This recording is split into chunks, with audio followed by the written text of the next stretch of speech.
When was this? No. Get your fucking ass up and work. God, Karen, you are so stupid. Terrifying, yeah. I like mugs. You need to go to an art class. Bonsoir les Bellas, bienvenue sur ce 5e épisode de Vague Podcast. Aujourd'hui, on a plein de choses à voir ensemble. Trop de trucs à parler. L'épisode va durer 1h30. Non, je rigole. Eh bien, non, il ne durera pas 1h30. Aujourd'hui, on va parler de Euphoria. Nous sommes pas du tout autour de l'actualité. Non, bah si, un peu quand même pour le coup. Ouais, c'est vrai. La série, la deuxième saison, elle est sortie qu'il y a 8 mois. Enfin, c'est dans l'actualité. Enfin, je sais pas ce que tu parles pour le coup. Ça reste dans l'actualité tardive. Mais il y a eu quand même des choses autour de cette série ces dernières. Je pense qu'on a eu envie d'en parler, notamment suite à un peu des dramas autour des acteurs, notamment Barbie qui joue le rôle de Kat, qui a récemment démissionné, voilà. si je peux me permettre, de la série, qui a fait genre ciao de partir de la série, voilà. même si on se doutait déjà un peu quand même qu'elle allait. Ça avait l'air d'être tendu. Pas on parlera le pourquoi du comment dans l'épisode. Désolée, je suis enrhumée d'avance. Je vais faire en sorte de respirer possible, de pas sniffer dans le micro. Je m'excuse d'avance, ça peut gêner. Donc ouais, le départ de Kat, il y a eu aussi le scandale là, récemment avec Sydney Sweeney, comme quoi sa famille c'est des Trumpistes. Je sais pas si on dit comme ça. Des républicains. Voilà, les Trump. Et après, il y a aussi eu l'annonce quand même que Jacob Elordi va jouer dans le prochain film de Sofia Coppola. Et il va interpréter Elvis. Oui, j'ai vu ça. Un peu étonnant, mais ça fait de l'actu. Écoute. Voilà, donc c'est pour ça. On a repensé à Euphoria. Et on a des gens aussi qui nous ont réclamé un épisode d'Euphoria. Donc, les gens qui m'ont réclamé l'épisode. Bah, pour le coup, moi, on m'a vraiment demandé genre, pourquoi vous faites pas l'épisode sur Euphoria ? Le voici. Le voici l'épisode. Dédicace pour vous, mes bellas. Du coup, voilà. Puis c'est une série qui a beaucoup marqué ces dernières années, qui nous a marqué nous. Enfin, moi, personnellement, j'ai beaucoup aimé. Parce que ça a quand même commencé en 2019. Voilà. Donc, ça a daté. On va parler de pourquoi est-ce qu'on trouve qu'Euphoria a autant marché, au vu de l'histoire assez basique. On va parler des acteurs, on va parler des trends que ça a amené sur les réseaux sociaux, notamment TikTok, avec les trends make-up. Ouais, c'est clair. Comment ça a abordé les relations toxiques, le développement de certains personnages. Et évidemment, on va parler aussi de l'avenir de la série, la saison 3, qu'est-ce que ça va donner. Est-ce que ça va marcher, bien au final. Est-ce que ça va être aussi bien que la saison 1, en sachant que la saison 2 n'a pas été grandiose, je pense, voilà, aux attentes de tout le monde. Elle n'a pas correspondu aux attentes du public en grande partie. Donc voilà, donc plein de choses à dire. Donc c'est parti, mes bellas. Premièrement, je pense que le gros point autour de Euphoria qui fait que c'est une série à succès, c'est la direction artistique autour du show. Clairement. Sam Levinson, donc c'est le réalisateur de la série. Je pense que là, c'était le plus gros enjeu en dehors de l'histoire, etc., du casting et tout, c'était vraiment de présenter quelque chose de différent, en fait. Parce que, ouais, non, c'est vrai que on sait ce qu'on disait tout à l'heure. En soi, l'histoire d'Euphoria, elle est basique à ce fuck. Genre, c'est pas une storyline hyper c'est des improbable. Ados au lycée, il y en a une qui est addictée au crack, il y en a une qui est perdue au niveau de sa sexualité, d'autres qui sont des relations toxiques, d'autres qui se cherchent psychologiquement, physiquement, etc. Donc, en soi, c'est pas une série avec une histoire qu'on n'a jamais vue, quoi. En soi, c'est une version trash de Sex Education. Voilà, clairement, c'est ça. Voilà. C'est pas spécialement nouveau comme concept. C'est clair. Mais ce qui a marché, comme dit Emily, voilà, c'est la DA, donc vas-y, pardon, je t'ai coupé. Mais ouais, voilà. Juste autour de la DA, je pense que voilà, on a vraiment une scénographie qui est très autour des lumières, autour des couleurs, avec un côté très sombre, mais aussi très highlighté par vraiment un aspect. L'esthétique qu'on voit que dans Euphoria, ce violet, bleu, pailleté, sombre, qui en fait est complètement nouveau. Moi, personnellement, j'ai jamais fait dans une autre série à part Euphoria. Il y a des films qui jouent un peu sur un aspect un peu sombre, un peu néon, un peu comme ça. Mais c'est vrai qu'au niveau des séries, on a l'habitude d'avoir des histoires qui se ressemblent à celle-ci, mais par contre, rien à voir avec la direction artistique. Exactement. Après, je pense que c'est aussi une série qui de base avait déjà un budget conséquent. Oui, c'est produit par HBO déjà. Il y avait Drake qui était aussi qui est producteur. Producteur de la série. Enfin, je pense que c'était vraiment un gros truc, genre pour eux, je pense pour HBO c'était l'occasion de faire une série un peu jeune. C'est ça, bah ouais, genre Euphoria, par exemple, Game of Thrones venait de se terminer, il leur fallait une série à succès un petit peu parce que et voilà, et là ça leur permettait d'attirer des jeunes aussi sur la plateforme. C'est ça, parce qu'il y en a beaucoup qui sont abonnés à HBO après parce Euphoria. que c'est vrai que du coup c'était le seul moyen de la regarder, et en plus en 2019, là on est en 2022, la série si tu la cherches tu la trouves, mais en 2019 moi il me semble que je m'étais abonnée à HBO pour pouvoir la voir, parce que je l'ai regardée le jour où elle est sortie. Ah ouais, non, moi j'en ai entendu parler quelques temps après. Bah moi j'ai entendu parler avec tous les trends autour du make-up qui sont sortis, parce que moi j'adore tout ce qui est maquillage, etc. Et il y a beaucoup de trends à cause de make-up qui sont arrivés après, notamment avec les ringstones, des trucs assez colorés qui avaient pas forcément, enfin qui avaient avant mais qui étaient pas vraiment apportés tous les jours, on va dire. Clairement c'était genre des make-up artistes qui faisaient des petits make-up comme ça, genre par Nikki Tutorial ou James Charles, mais tu te baladais pas comme ça dans la rue. Et c'est avec vrai, Euphoria, c'est arrivé, j'ai commencé à voir des gens avec des ringstones. Après, je tiens à dire que j'étais dans une fac à l'époque, une fac assez, voilà, c'est pas une école privée, je veux dire qu'il y a peut-être pas les mêmes mentalités, mais oui, bien sûr. Je voyais des gens arriver avec des full make-up à ringstone et j'étais en mode, mais c'est génial, ça sort d'où? Et les gens m'ont dit, ah, mais c'est Euphoria, et je suis allée regarder et je trouve que c'est ouf que voilà, tout ce qu'il y a dans cette série ça a eu une ampleur comme ça, parce que c'est vrai que par exemple des séries hyper famous comme Stranger Things et tout, alors oui il y a des gens qui mettent des t-shirts machin, mais il y a personne qui va vraiment imprégner le look enfantin dans la vraie tu vois, genre tu mets un t-shirt, genre par exemple je prends le t-shirt de comment il s'appelle, Eddie, dernière saison avec Hellfire Club. Voilà, tu peux le porter, mais ça fait un peu cringe quand même. Mais c'est vrai que Euphoria, je trouve, c'est une rare série où vraiment, genre, l'esthétique, elle s'est déplacée jusque dans la vraie vie, tu vois. C'est ça, exactement. Il y en a très... Enfin, j'arrive même pas à réfléchir à une série... Non, moi j'en connais pas. Enfin, genre, il y a beaucoup de séries que j'ai regardées où j'aimais bien l'esthétisme, mais je m'en suis jamais inspirée pour mes tenues de la vie de tous les jours. Voilà. Sur TikTok, il y a tellement on l'apprend pas, de vidéos sur les make-up, sur les outfits, autour de la musique, autour des persos. Enfin, genre, on va parler, moi je pense, Maddie et Cassie sont comme les personnages les plus repris sur Internet, notamment Maddie, on va dire, parce qu'elle a quand même des styles assez make-up très travaillés, je vais me mettre toi dans le nez, make-up très travaillé avec des tenues assez, je vais pas dire extravagantes, mais quand même pas des tenues que des lycéens classiques très vont porter. Femme fatale, quoi. Exactement, enfin je pense que je portais ça au lycée, je me serais fait renvoyer, mais voilà quoi. Non mais c'est clair. Donc, non, puis en plus de ça, c'est vrai que ils ont pris un casting qui était très unique, qui ressemblait pas à ce qu'on avait l'habitude de voir, avec des profils très divers, des acteurs pour la plupart pas forcément connus beaucoup, enfin ils avaient tous presque déjà fait des choses, voilà. Jacob Elordi on l'avait déjà vu, Sydney Sweeney on l'avait déjà vu aussi, Zendaya, Alexa Demi, si on avait cherché on l'avait vu. Oui, elle était dans plusieurs, moi je l'avais vu dans un film avec l'acteur qui joue Spider-Man, Andrew Garfield. Oui, non, Tic Tic Boom. Voilà, c'était dans ce film. Après, moi, le film Waves, on avait entendu parler après qu'elle avait fait. Je l'avais vu après ça. Elle a fait des apparitions dans des séries. Enfin, il y a eu c'est quand même pas une actrice lambda. Elle sortait pas de nulle part. Hein. Alors là, loin de là, mais voilà, elle avait mais même mode à Pato, tu vois. Oui, voilà, sa mère aussi, qui est quand même connue dans le monde du cinéma. Même si je pense pas que ce soit pour ça qu'elle a été castée. Je pense qu'elle y allait ils ont dû voir son nom quand même, ça a dû avoir un impact. Du cinéma de base. Avant, il y a que Fez où vraiment le mec sortait de nulle part, mais je pense que ça a fait aussi le charisme du personnage. Aussi, Fez, parce que pour ceux qui ne le savent pas, Fez, le personnage, moi j'ai vu comme quoi il était vraiment dealer avant. Il était vendeur de gaufres. Vendeur de gaufres. Moi j'ai vu qu'il était dealer aussi. Non, mais il était vendeur de gaufres, et en fait c'est la nana qui faisait le casting Sauvage qui est venue, lui a dit écoute, en ce moment je fais passer un casting, tu corresponds vraiment au profil physiquement, tu vois. Ouais. Si ça t'intéresse, je t'invite à venir le passer. Excellent. Et je pense qu'il a un charisme aussi naturel qui fait qu'il a été casté, très bien casté. Des acteurs les plus, que j'aime le plus dans la série, au niveau du perso, mais vraiment. Il a vraiment un charisme naturel. Je pense qu'il est très bon acteur. Après, est-ce qu'il serait bon dans d'autres rôles? Il a quand même la dégaine du Puis on va pas se mentir, être acteur aussi ça demande quand même du travail. Enfin c'est pas un métier facile. Il y a des gens qui sont des talents mais c'est pas non plus, enfin bref. Mais c'est vrai qu'on a eu des performances quand même à travers Euphoria. Enfin Zendaya a quand même gagné 2 Grammy pour ça, on va pas se mentir. C'est pas quand même 2 Emmy, pardon, n'importe quoi. Elle a quand même gagné 2 Emmy Awards.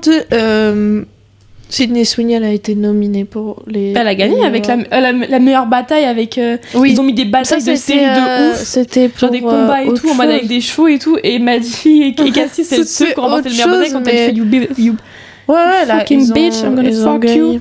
Alors, non, mais c'est vrai que voilà, il y a quand même... Et puis même, moi, franchement, Jacob Elordi, je trouve que dans Euphoria, il est incroyable. Il est incroyable. Franchement, tu le détestes. Alors que moi, je l'ai vu dans d'autres films où il jouait le rôle d'un mec trop mimes, on les met tous après. Et après Euphoria, genre... Ça prend que c'est un bon acteur. Pour moi, quand tu détestes le personnage, c'est que l'acteur vraiment fait un vrai taf. Et puis Jacob Elordi, même vraiment, c'est un très bon acteur. Ouais. Il y a quelque chose, il y a une vibe. Et puis Jules aussi, je pense, on en parle. Hunter Schafer, qui est quand même vraiment quelqu'un de très charismatique. En fait, il n'y a pas d'acteurs dans la série qui, on va dire, jouent mal. Parce qui que sont en dessous, il y en a peu. Parce que je pense que s'il y avait eu ça, il y aurait peut-être eu un déséquilibre au niveau des acteurs et ça aurait peut-être créé... pas forcément quelque chose de mauvais, mais la série n'aurait peut-être pas été aussi bonne. Je pense qu'ils se tirent vers le haut, tu vois, parce que tu te retrouves face à, tu vois, par exemple, Zendaya, faut pas oublier que bien que elle a fait Spider-Man avant de faire Euphoria, elle avait jamais fait des gros trucs, parce qu'on dit oui, Zendaya en soi elle est pas enfin elle s'est fait révéler quand même dans Euphoria, enfin je veux dire dans Spider-Man son rôle il est tellement minime, enfin faut pas dans les deux premiers elle joue un rôle de merde, mais il y a beaucoup de gens qui disent, enfin qui parlent de Zendaya comme si avant Euphoria elle était déjà méga connue, alors que non. Je pense que si tu connaissais l'univers Disney, tu la connaissais. Moi, je la connais depuis Shake It Up. Elle était très connue. Mais c'est vrai que si tu connaissais pas l'univers Disney, elle avait jamais fait des. Elle avait. C'est pas. Après, elle était considérée un peu comme une hit girl aussi parce qu'elle était très dans la mode, etc. Elle a jamais fait des performances au cinéma. Elle a jamais eu de gros rôle. Euphoria, je pense que ça l'a bien révélé. Ça a montré qu'elle avait ce côté en dehors de Disney où elle pouvait jouer des rôles un peu plus dramatiques avec un plus gros potentiel. Oui, parce qu'en y réfléchissant, t'as vu, elle avait fait genre The Greatest Showman et tout, mais elle avait pas des rôles non plus des gros films, voilà, avec. Et je trouve que à la suite de Euphoria, quand il y a quand même le film Malcolm et Marie, je sais pas si tu l'as vu sur Netflix. Oui, incroyable, qui est très beau, très belle performance. Bon, Dune, elle apparaît 30 secondes dans le film, mais après elle va avoir un plus gros rôle, mais voilà quand même, je pense qu'elle va avoir des rôles de plus en plus importants au vu des prestations. Enfin genre pour avoir regardé la saison 2, la scène où elle au départ de l'épisode 6 avec sa mère où elle se bat dans la scène, vraiment j'étais scotchée. Elle joue tellement bien. Elle est quand même incroyable. Elle était incroyable dans cette scène. Franchement, j'étais vraiment scotchée devant l'épisode. Je me rappelle, je pouvais rien d'autre faire d'autre. Je regardais, j'étais incroyable. Non, mais c'est vrai que c'est une actrice qui a quand même une grosse range. Et c'est vrai que je pense tout cet écosystème-là, ça fait que la série fonctionne clairement. Fonctionne bien grâce à ça. Après aussi, il y a eu des avis méga négatifs à propos d'Euphoria. Quand c'est sorti. Beaucoup de gens qui plaignent la série de promouvoir la drogue plus ou moins et de rendre ça avec la directeur artistique, de rendre ça très glamour. Chacun son point de vue. Peut-être que pour les jeunes, c'est vrai que c'est pas forcément. Après, la série est interdite au moins de 16 ans. Donc, faut à un moment donné, si vous avez besoin que votre enfant a 12 ans et qui regarde ça, posez-vous les questions de est-ce qu'il pourrait regarder ça. Il faut pas oublier que. C'est pas une série pour les enfants. Avec les plateformes, on a de plus en plus accès à tout, mais. C'est une série, c'est quand même bien précieux au début, interdit au moins de 16 ans. Donc, vraiment, si vous connaissez des gens. Il y a de la nudité, il y a du sexe, il y a de la drogue, il y a de l'alcool. Enfin, c'est pas une série à regarder avec son petit frère, quoi. C'est ça. Bon, chacun fait comme il veut, mais j'estime que voilà, s'ils mettent interdit au moins de 16 ans, ce n'est pas pour rien. C'est pour une raison, ouais. Mais après, est-ce que ça promeut la drogue ? Moi, j'estime que non. Enfin, quand je vois Zendaya, les scènes qu'elle nous montre d'une addict, ça me donne pas envie de prendre de la drogue. Après, peut-être qu'au début, ils ont peut-être un peu rendu ça glamour, mais c'était aussi pour présenter le personnage qui était complètement dans le déni, était complètement addict et dans le déni. Donc après, est-ce que ça promouvoit la drogue ? Moi, je suis pas d'accord. Aussi, il y en a d'autres qui disent que ça promue les relations toxiques. Le sexe très jeune. Enfin, genre, je sais pas quel âge ils ont les personnages dans Euphoria. Ils sont censés avoir, je pense, 16 ans. Voilà, 16 ans, mais je crois que la moyenne de première fois en France, elle est 17. Donc en soi, c'est pas non plus. Ils ont pas 12 ans, quoi. Non, c'est sûr. Après, la manière dont c'est présenté, on va pas se mentir, Euphoria, c'est une série qui n'est pas réaliste. Non. De toute façon. Les acteurs, ils ont en moyenne genre 25-30 tu donc déjà, une série, tu vois que c'est. Les meufs vont au lycée avec des make-up, des trucs comme ça. Tu vois que c'est pas réaliste. Donc de toute façon, ça sert à rien de chercher. Enfin, il n'y a pas à chercher du réalisme. Tu vois, c'est pas ce que la série elle propose de toute façon. Non, clairement. Il n'y a pas de réalisme à aller chercher. Ce qu'il faut, c'est apprécier l'esthétique, etc. Et comprendre que du coup, forcément, la série, elle va pas. Il va y avoir de la drogue et elle va l'aborder dans un sens qui est comme ça, mais c'est une direction artistique, c'est pas. Dans le sens, c'est une série, quoi. Voilà. C'est pas un documentaire où on vous dit appliquer. Voilà, exactement. Enfin, je sais aussi, il y a beaucoup des gens qui ont discuté à propos du personnage de Kat, joué par Barbie, qui, du coup, je vais pas dire vend son corps, mais se filme de manière dénudée pour le poster sur internet parce qu'elle se sent puissante en faisant ça. Bon, au final, dans la saison 2, elle le regrette. C'est ça. Mais voilà, il y a beaucoup de gens qui ont dit oui, ça promue les jeunes filles à faire ça, nanana. Voilà, la saison 2 aussi montre que elle a du regret et qu'il y a des jeunes qui font des erreurs, qui tombent dans des trucs voilà, qu'il faut pas. Donc il y a ce côté aussi un peu réaliste, je trouve, quand même, de la série, qui est pas non plus à 100% irréaliste, parce que les scènes avec Rue où elle est addicte, ça prouve bien que être addict à la drogue, c'est pas quelque chose de positif. Et la scène, franchement, si vous avez pas regardé Euphoria, au moins regardez cette scène de Zendaya, parce qu'elle a eu le Emmy Award, comme t'as dit, pour cette scène-là. Elle est incroyable. Franchement, qui a envie de prendre de la drogue après avoir regardé cette scène-là? Elle joue tellement bien, tu vois à quel point le personnage est rongé par la drogue, quoi. Je trouve, elle est incroyable, cette scène. Je le redis parce que cette scène m'a... Personnellement, moi j'ai tendance à dire que que Euphoria, c'est vraiment genre le miroir un peu d'une génération en quête de sens, tu vois.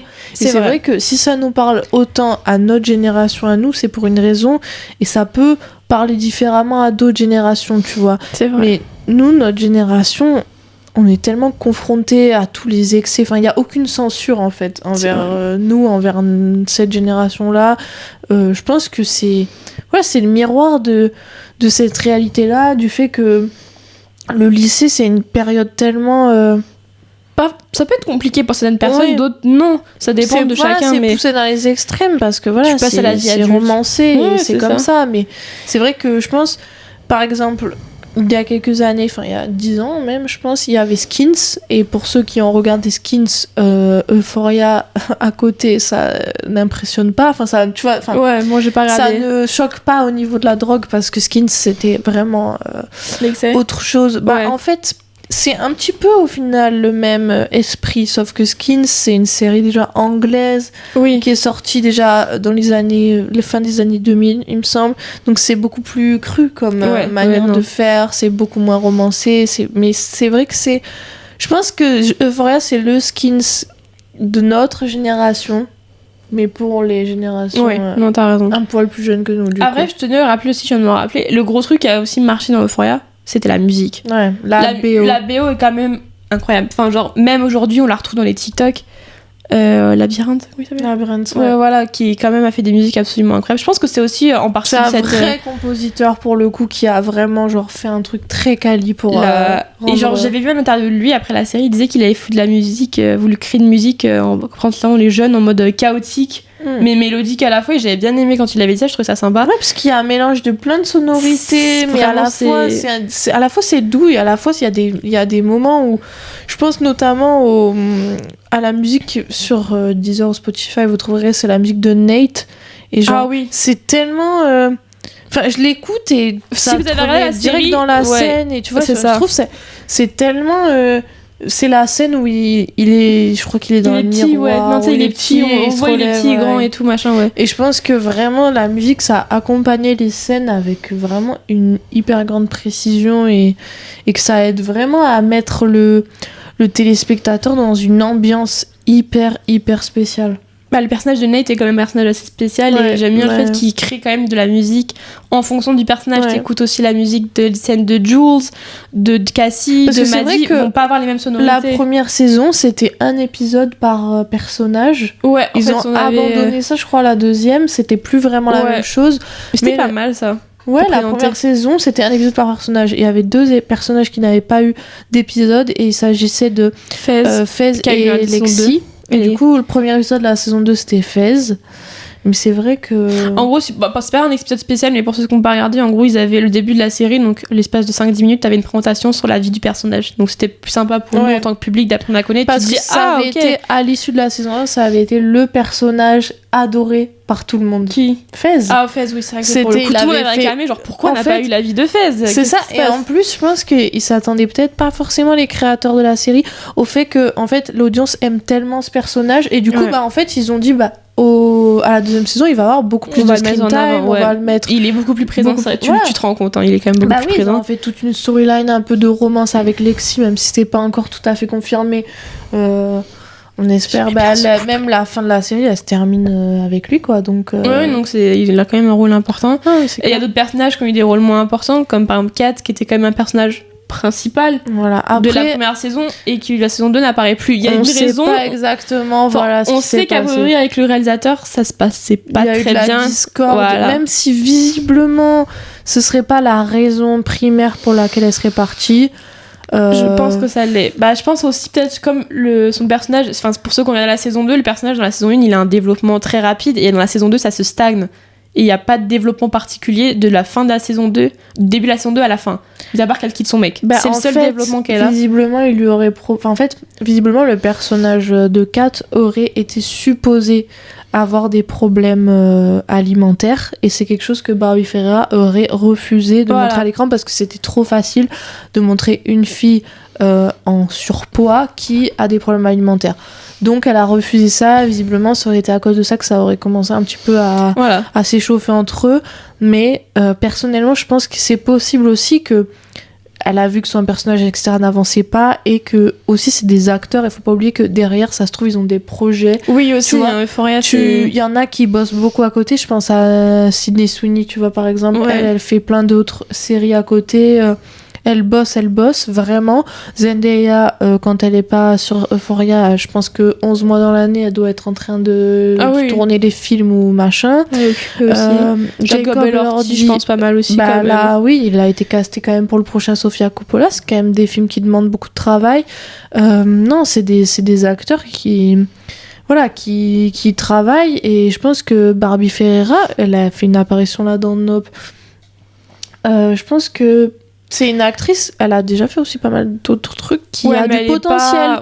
Elle pourrait, tu vois, ça se trouve, elle a eu des propositions, d'autres projets, peut-être etc. Aussi. Mais la question, c'est est-ce qu'elle a eu tort de refuser le développement de Kat? Parce que ça se trouve, Kat, si elle avait accepté tous les problèmes alimentaires de Kat, pour la saison 2, est-ce que son personnage aurait pu avoir un glow-up beaucoup plus voilà, parce que là la saison 2 franchement le personnage de Kat, je veux pas être méchante mais il sert à rien.